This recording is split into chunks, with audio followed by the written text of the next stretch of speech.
ஆனா இன்னொரு பக்கம் எனக்கு இருக்கு, நம்ம என்ன சொல்லிவிட்டோம், குழந்தை பெத்துக்கலையா விட்டுருங்க எவ்வளவுதானே சொன்னோம். உண்மையாகவே இவர்கள் இவ்வளவு கோவப்படுவதற்கு என்ன காரணம்? ஐயோ வேணாம், சும்மா சொல்லு. அசிங்கமா இருக்கும். அசிங்கமா இருக்குமா? என்ன பொறுத்த வரைக்கும் அவங்களுக்கு லைட்டா ஒரு ஜெலசி இருக்கும்னு தோணுது சார். ஒரு ஸ்டடி இருக்கு, என்னன்னா DINK is a new concept who lead the life like top 1% of the world.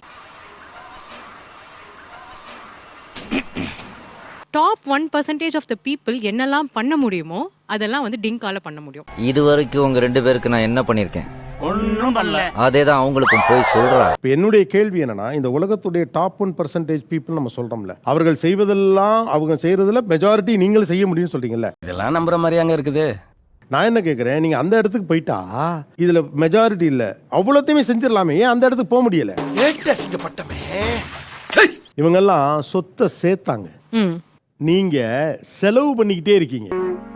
they built சொத்தை பெருக்கணும். நீங்க யாரா இருப்பீங்கன்னா, அவனோட ப்ரிவிலேஜ்ல 1-2 என்ஜாய் பண்றதுக்கு உங்க வாழ்க்கையே பிரிச்சு போடுறீங்க. இந்த சமூகத்தை, தமிழ் சமூகத்தை அடுத்த கட்டத்துக்கு கொண்டு போக வேண்டிய இடத்துல இருக்கிறது யாரு?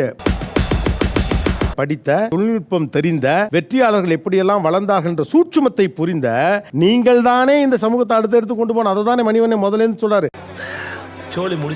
நம்ம மிடில் கிளாஸ்ல இருந்து அப்பர் மிடில் கிளாஸ் ஆனோம். ஆனா அப்பர் மிடில் கிளாஸ்ல இருந்து ரிச்சுக்கு போகவே முடியல.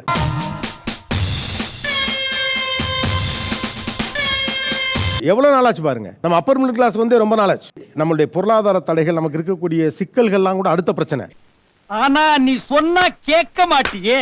பெருசா வாழ சம்பாரிச்சு வச்சு என்ன பண்ண போற? உங்களுடைய அதிகமான சம்பாத்தியத்தை எப்படி உறிஞ்சலாம் என்று எல்லாம் வெயிட் பண்ணிட்டு இருக்கான். அவனுக்கு நம்ம பலியாயிட்டு இருக்கோம். இந்த ஊர் என்ன வேலைன்னு கேளு, அப்புறம் எடுக்கலாம்னே. சரி, இந்த தெருவாவது என்ன வேலைன்னு வாங்கிக்கலாம்னே. ஐயோ இப்போ நான் எதையாவது வாங்கி ஆகணும்டா.